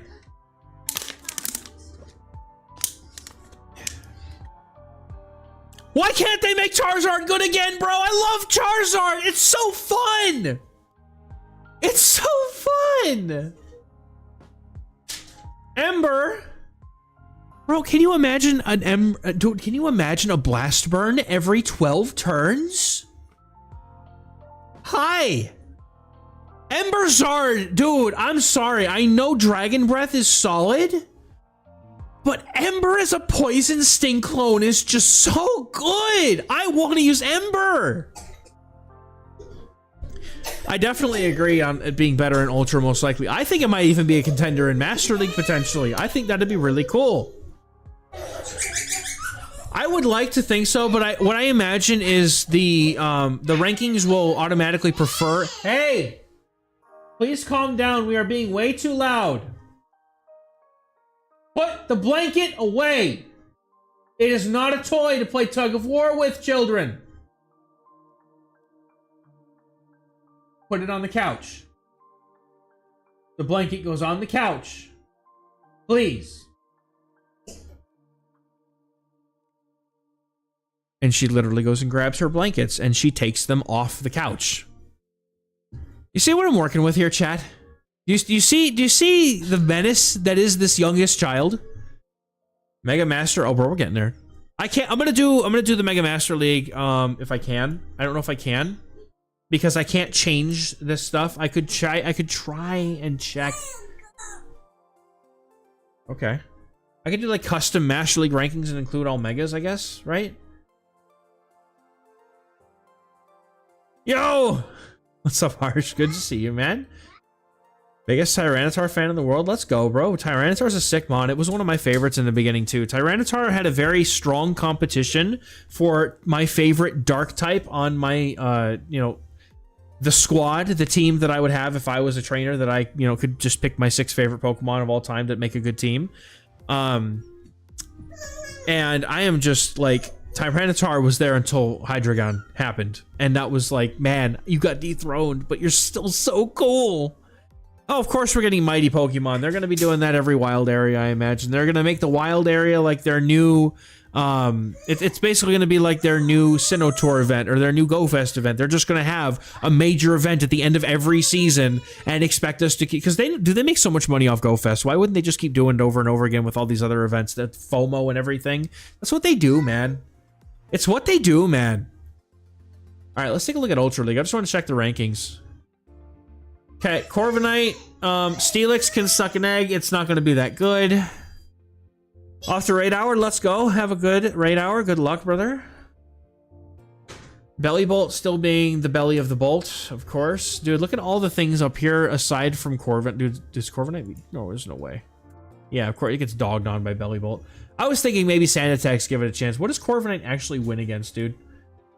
Because I have Ultra League Corviknight. Yeah, it gets dogged on by the fires, naturally, because it just does not do well into those. Bro, it still loses to Credilli because it doesn't have Iron Head? Oh, man. That feels bad. That feels so bad.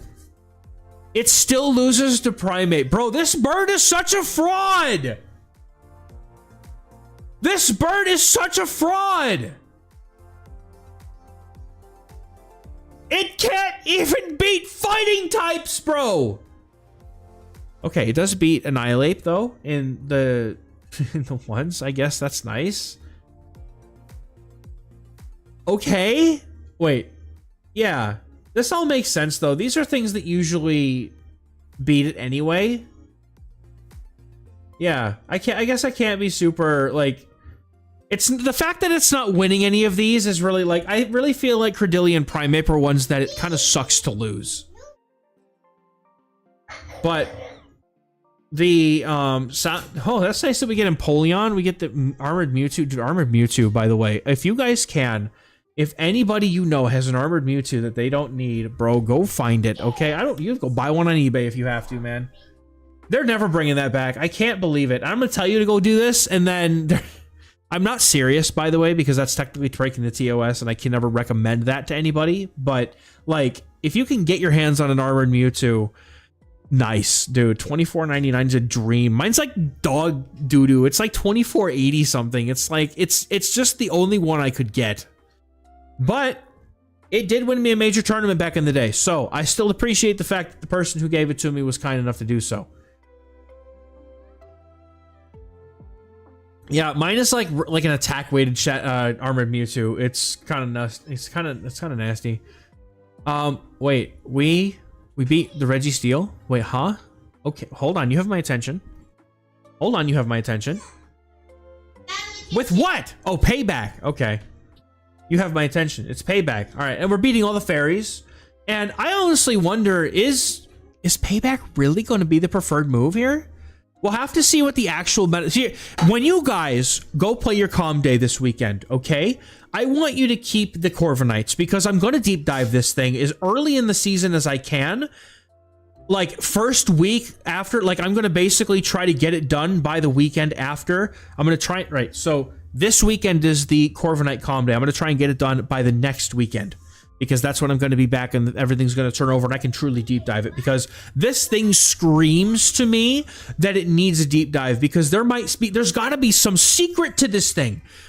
They cannot have truly implemented a bird this fraudulent. There has to be a secret to this stupid thing because I can never, ever be impressed by Corviknight. And I need to find a reason.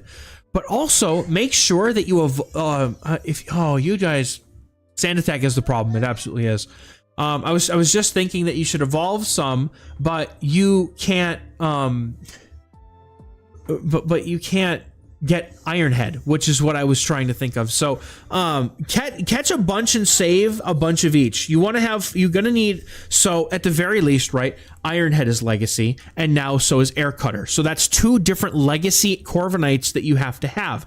Now, do you want to have a third one that has both legacy moves so you don't ever have to TM it again? And then do you want to have a fourth one with a just completely free moveset like Sky Attack and Payback or something like that? That's the kind of stuff that you have to decide upon, and that's why I always recommend, especially for something like this. Same goes for like Charizard, has a bunch of different moves that are legacy. You want to save at least enough good ones, even if you have like a rank 8, a rank 2, a rank 47, a rank 132. You can still like save those if you don't get better ones between now and then, and just keep them and evolve a couple of them for the moves, and then wait for an event to evolve into Iron Head if you don't have to get it now. And then just maybe you want to someday you just need one that doesn't want to have either one of the legacy moves. You don't want to TM away, right? I wouldn't want to waste an elite TM because they're hard to come by in this game. So I would genuinely, I'm the kind of fool. That's why I don't have any dust, by the way, because I'm the kind of fool who would build 4 or 5 of the same Pokemon for Ultra League if I can, just so I never have to TM again, because every time I use a charge TM, it's 12. It's not 1, it's not 2, it's 12. That's the average amount of charge TMs that I use on every single move change, and I hate it. That's why I only have 17.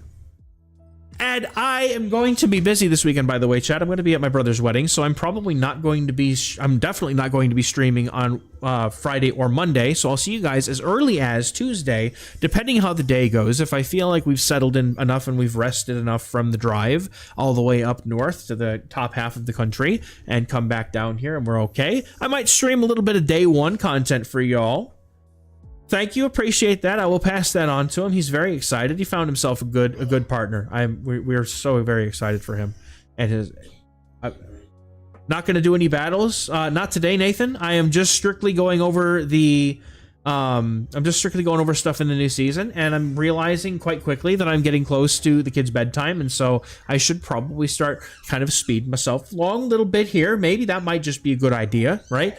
Now, we did also get the numbers for Florgis's Chilling Waters, by the way. That's not what I wanted. Oh, it's because I'm in a matchups thing, that's why. All right. Okay. So the wins here, like its hardest wins, like none of them are present in the format. There's no all right. Aside from the Mr. McLean special that you guys are going to see, I believe on Monday is when I've got it scheduled for. He sent me some Porygon 2 gameplays, and I swear to God, I've never seen more Venusaurs in my life in the Ultra League, bro. I would have thought that we were in like a limited meta with Venusaur at the top of the format, because it was like in 10 or so battles, there was like 5 of them. And I'm just like, well, here comes the Skeletor's to just eat this thing alive. So that was fun. Anyway, we are still able to beat the fairies. Cresselia? Yeah, okay. I mean, if Cresselia's the thing that comes back, sure, that's an important one, I guess.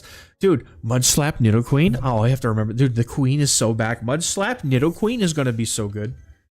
and I'm gonna never use it because I'm gonna use it once, and then I'm gonna get hit with a Gastrodon, and I'm gonna never want to play it again. That is precisely how that's going to go, and you all know it with me. Any of you who are here that have been watching my streams for any length of time, you know that's exactly how it happens. I just like the fact that we beat Registeel. I think that's pretty neat. Regidrago also going to be a very common pick in the Ultra League. It just literally got completely upgraded in this season. So really interesting to get that win. Empoleon's going to be a good one. I love that we're winning against Zygarde, especially because it's about to be even more degenerate than it already was. But I'm also considering that some of these losses just suck, but they're the same things that usually Corviknight will lose to. Okay, well, I'm definitely not putting Corviknight in any video that is this is what you should invest in until I deep dive it, and then I'm like, okay, if you have these stats, it gets all these matchups and it's awesome. Now we can talk about maybe it's a good investment. But at the moment, no. Corviknight is a fraudulent bird, and I stand by this fact for the rest of my days until something happens to make it better than it ever needed to be. All right, I need to go back to Ultra League. Oh, no Murkrows in the Ultra League, not this time. Lugia, okay, I like Lugia. Is that something that we want? Or no, because it's Dragon Tail. I'm not taking that seriously. I'm never taking Dragon Tail seriously right now. Anything that's relying on Dragon Tail is going to drop several places. Empoleon. Yeah, it still gets dogged on by Bellibolt. I feel like the things that are going to benefit the Ultra League the most are going to be the things that dog on Bellibolt the most. Runerigus is something that I've actually been kind of sitting here waiting to build for the longest time. I have a decent ranked one, but I never used it. Yeah, oh, it is absolutely. Mr. Homeslice himself came in and gave it to us on good authority that Dragon Tail is going to most likely be 12 energy from quote sources. So I'm going to go with that logic, and that is just where I'm going to do my guesstimates, and that's a good enough source for me because I know that he's in those chats with the creators of the game that are trying to help improve it on a daily basis, and they do such a good job. Him and Axon, they really do. So Ultra League, I'm not really seeing anything that's not already that wasn't already here, right? Lugia is here, Empoleon's back, Cresselia's back. Does Cresselia still loses to Steelix, loses to Sucker Punch Bellibolt. Confusion's not saving against Talonflame. It does get some nice win. It does dog on Regidrago, Lapras core, and that's nice, right? Because there's definitely, that was the team that I hit expert with, was the one that was Regidrago, Talonflame, Lapras. And that team, if you can core break that team, it just puts you in such a really good spot in that matchup to be able to just completely blow through the team because you always have, if you have a Cresselia, you always have an answer to Talonflame. Very nice. Congratulations. You beat the fighting gym. Very nice. You defeated the Lucario? That's hard to do. No, you may not have the controller. No. No. No. No. The answer is no. You are a mess. You need to go wash your hands, you nasty girl.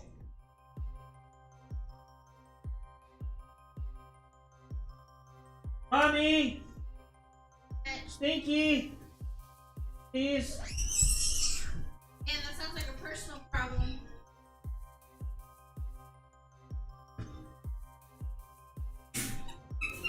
She's over there against the wall going, they can't get me, you can't get me! What in the hell are you There, she's doing it again. She's trying to be like, I'm backed into the corner, you can't get me!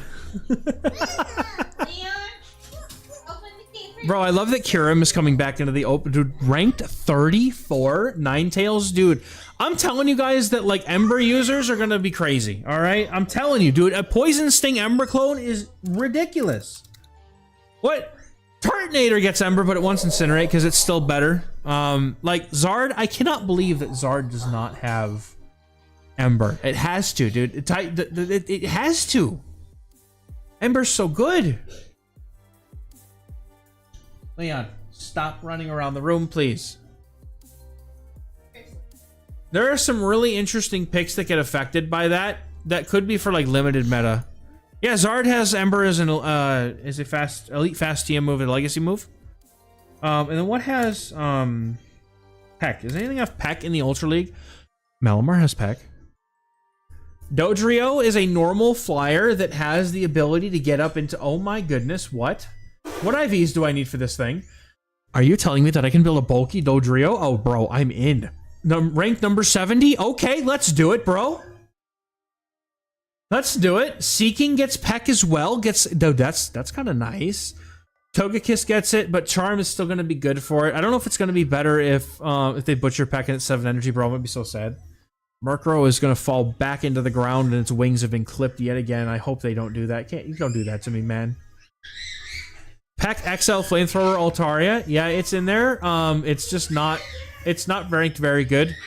The problem with Altaria is that at a hundo, it's only 2260 combat power. Mommy and the youngest are having a screaming contest in there. Ah!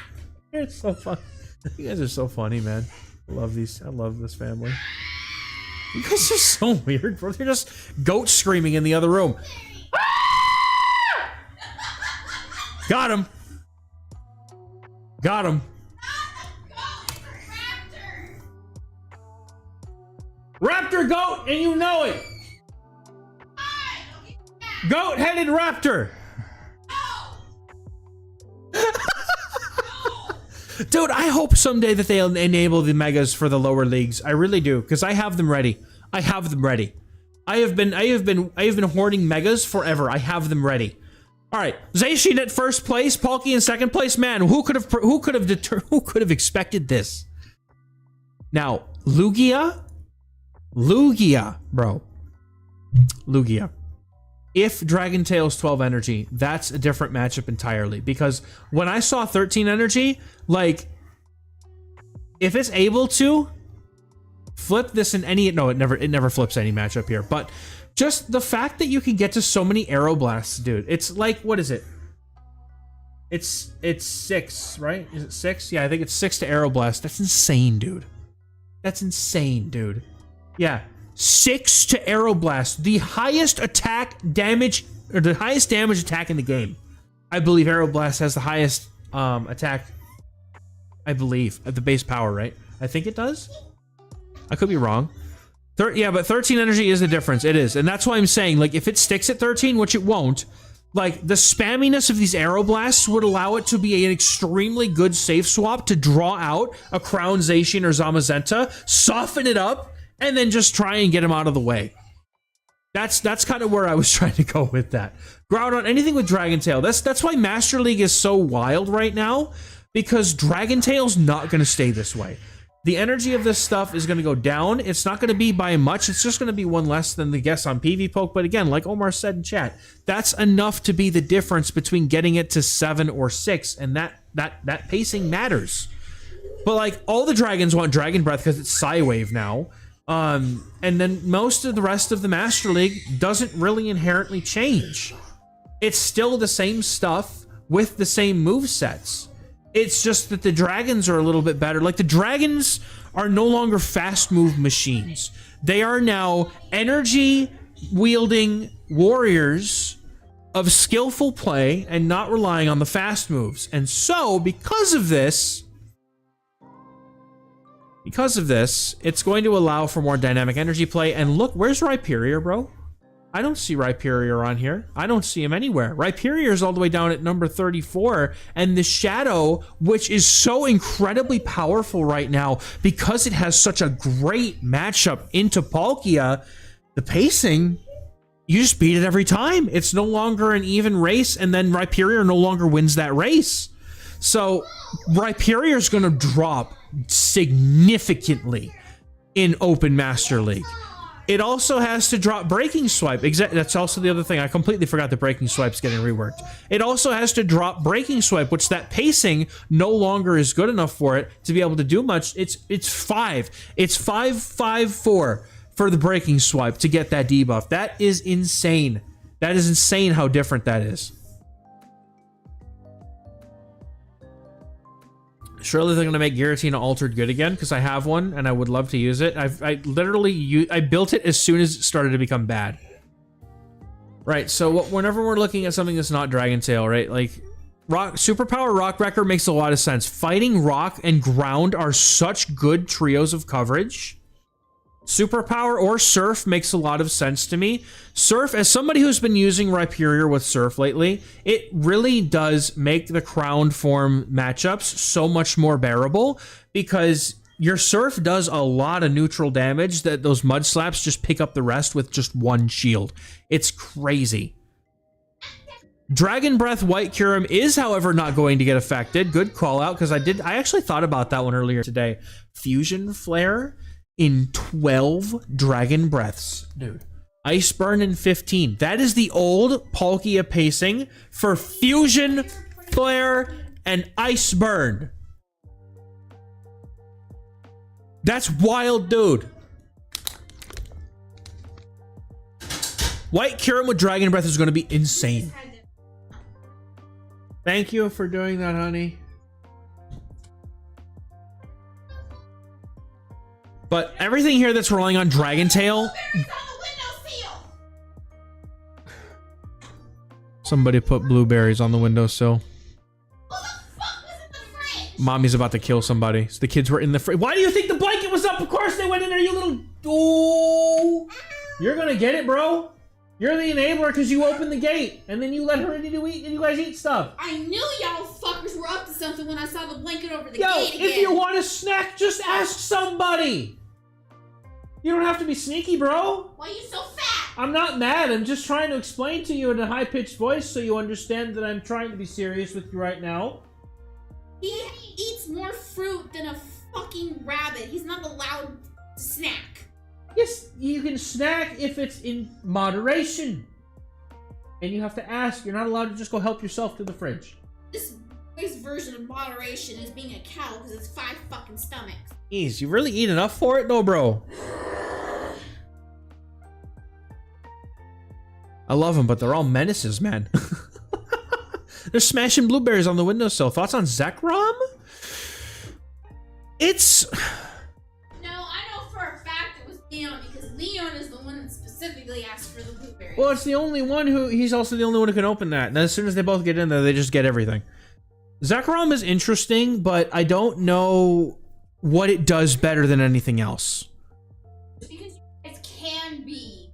Landorus, yeah, Landorus is still around. Landorus is still going to be good. It did not get affected really at all, and it just has better play into the steals. I mean, does it though? I'm trying to think. I'm really trying to think about this, because like Stone is, I feel like Landorus really hasn't moved. Put it back. You do not be sneaky and take my things. I just... You already stole one. Bring it back. Yo, I gotta scold my children live on the stream, dude. I am busy. Ankle. You have to wait. Maggie, bring the controller back to me, please. Do not steal things from my desk. That is so not cool. All right, let me recollect my thoughts here for a minute, man. Anyway, Zekrom, like... The ground types, I think Groudon will still exist, because Dragon Tail is still getting a really nice buff. Regardless of the fact that it's still not going to be as good as PvPoke has it right now, Dragon Tail still doing that much energy generation is still good. Like, it's not losing anything. It's such a good move now. But it and Landorus are going to be very common, I believe, because obviously now we still need things that can target the crown forms and also Ho-Oh, which is still here, however, now severely hampered by just about every single dragon in the format. Grabby handitis, they do, it's dude. And there's no cure. There's no cure. Can I help you? She also came to put this back.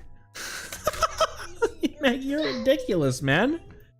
Lunala will still be a demon. I think it will be, because it's still got the best neutral coverage in the whole meta.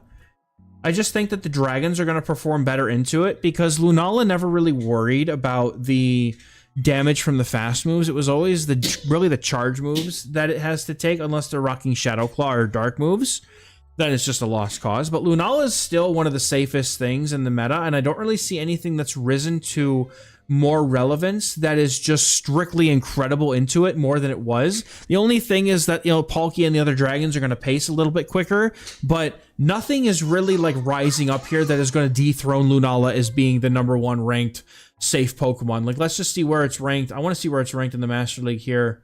Okay, so it's number 7 here. I think it's not so much that Lunala's worse, it's that all the dragons just got that much better because of Dragon Tail and Dragon Breath. That's why it's down. It's not because it's worse, it's just because there's other things that just got better, and got better against each other as well because of that difference to the Dragon Breath. So that's at least my take on it, right? But as far as like other things, I'm not seeing a lot of things here that really like jump out to me as something that's new that we didn't already have before. I'm really interested to see how Florges does though, because it's going to be rocking. It's probably going to go to run Chilling Waters now instead of Trailblaze, almost guaranteed. And then just a matter of, I think they would want, I don't know if they would want Moonblast or not, but like the grass is not as good. Grass is, it's okay. But water does better, like, if you wanted to keep a safer moveset on the floor, just because now it has access to a move that is able to do super effective damage against Ho-Oh, which is one of its now hardest counters. Like, you just see a fire type and Floor just says, well, I guess I'm done now. But I want to see what the Megas are going to be like. Can we do a quick, can we just like a quick look into the Mega Master League? Can we do that? Master League, meta, include... include all, and then tag Mega. I guess I could just do everything, right?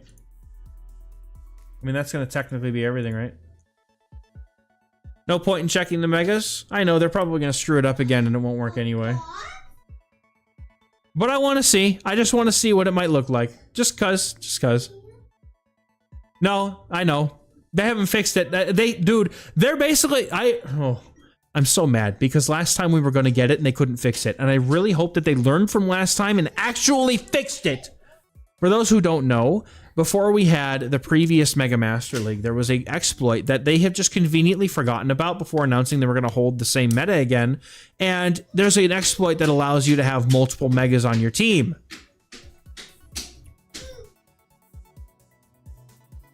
And that was just something that, like, what do you do with that, you know? You just, how do you take that? Do you just not pay attention? I'm telling you, this was before the move to Scopely.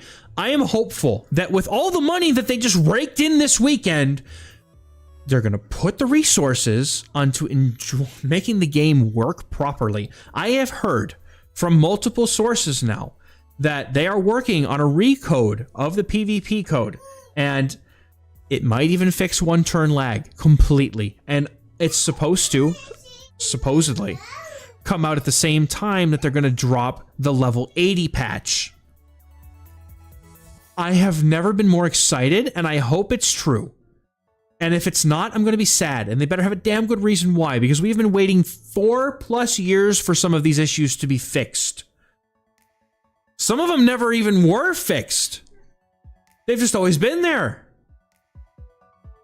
I hope so. Anyway, I think that Mega Master League is going to be wild, bro. It's going to be, if it does work, I think that Mega Scizor is going to be silly. And your boy has a purified Shundo Scizor. And I am going to use it with Return, because when you Mega Evolve stuff, nobody can see the purified status. Yeah, you know where I'm going with this. They're just going to hit him with, they're just going to bring out a Ho-Oh or something, and we're just going to clock him with a Return, and it's going to do like 80%, and then the Ho-Oh is going to incinerate us down anyway. But nobody, like, I remember I was helping Scrim with somebody, which practiced a matchup of somebody who was playing a Show 6, Pick 3 Master League tournament, and I had the I had the Mega Charizard up against their Mega Scizor, and that Return plus the bullet punches popped the Zard so bad, dude.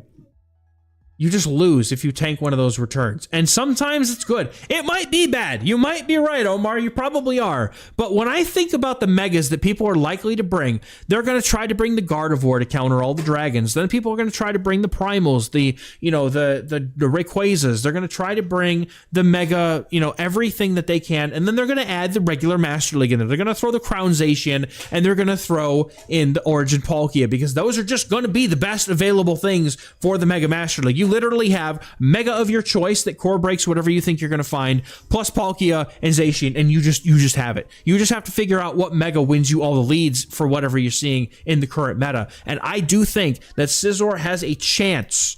Not going to say it will, but has a chance. Otherwise, yeah, Mega Garchomp is going to be silly. Well, Primal Roulette going to be the story of the day? Yeah, it probably will be. But that's why you just run the Rayquaza and be done with it. I can't say that I have, but I also haven't played very much since that patch where they were trying to like put everybody into seizure mode by making all the graphical effects be way brighter than they're supposed to be, which looked really cool on some things, but if you're battling, you're getting blinded. Literally just like super white screen like this, just like it was horrible, bro. It's so bad. I didn't do any battles. I just saw a clip. And I'm like, no, man, come on. You can't do that to people. I think that a lot of the things, like, we're going to get a much better look at this stuff when Dragon Tail is correctly changed in PvPoke. So, long story short, because I'm getting very close to these kids' bedtime, and I'm going to have to see you guys next time here, pretty much. Very nice. Bad. Good to hear. Congratulations on Legend. I hear you. I'm also doing the same. I actually wanted to do this, and I could have battled, but I'm like... we're all just kind of like, let's just get the new season already, man. That's kind of what everybody's waiting for. So I thought I'd try and see if I couldn't get like, a little bit of time to do something like this. It's kind of nice. But yeah, once they fix Dragon Tail and Charm, just all the values are guaranteed and correct. I'm going straight in. What's up, Monty? Good to see you. Bro, you're getting in here just as we're leaving. I'm sorry, trainer. I'm going to be going hard on the deep dives. I do have to recognize, though, that I do have a day job, and this is not the only thing that I do. And those take a solid 4 to 6 hours of effort to make. So I have to pace myself and not burn myself out too quickly. So if I only get 1 or 2 a week in, I'm basically, the way that I have my schedule with them is I'm trying to grab any like relevant Master League Pokemon that I haven't already done, and then start trying to go down the list of like expensive, expensive Pokemon in like Great and Ultra League and even Master League whenever they come out, right? Because people want to make sure that if they make that level 50 investment, that they're doing it with the best possible thing that they can get, or as close to it, and they're okay with it, right? Then there are obviously some tragic cases where the, the Pokemon that you got is like a 13, 10, 12, or whatever my Eternatus is. It's pretty bad. And you're just like, well, I guess I'm just using this regardless, but at least you know what you're losing when you have the stats as low as that, because I want to use it, but I don't care about stats. It's all good, Monty. It's good to see you here anyway, bro, even if it's for a few minutes. I appreciate you being here. So, yeah, that's my story for the night, chat. And I think I need to go and get some sleep, because I haven't slept very well the last 2 nights, not going to lie. I've been trying to pump out videos after the kids go to bed, and I usually end up being up too late. So I'm going to try and fix that tonight. I'll catch you guys in the next one. Thank you as always, and I'll see you guys next week. Appreciate y'all. See you next season.